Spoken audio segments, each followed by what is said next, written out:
the Fed thought the source of the inflation that began in the post-pandemic era was excess demand. And you could understand why they may have thought that if they didn't do their homework. I mean, it's really bad economics, because they saw that the government had passed this enormous recovery program, and if all that money had been spent, it would have been inflationary. But you have to remember back just a few years ago, there was an enormous amount of uncertainty. And because of that uncertainty, firms weren't investing and consumers were saving.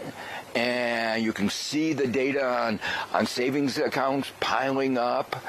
And when you put it all together and you look what actually happened to demand, total demand, we call aggregate demand, it was below trend. It was below what it had been forecast before the pandemic happened. Why was there inflation? Well, we all know the reason. Car prices in the beginning went way up. Why? Was it because we didn't know how to make cars? No, we knew how to make cars. American auto companies forgot to put in orders for chips. And for want of a chip, you can't make a car. So, Joe, just let me get this right. You're basically saying that there's economic incompetence at the Federal Reserve, the most important central bank on the planet. Is that what you're saying? Yes. I would say, I would put it a little softer than that. What I would say is they were in a difficult job of diagnosis.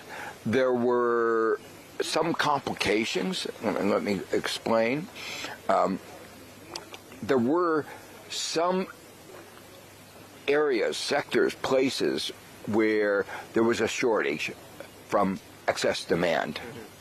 And even in the case of cars, you could have said, well, if nobody demanded cars, we wouldn't have car inflation. But of course, if you wanted to kill the demand for cars, you'd have to kill income. And that's not a solution.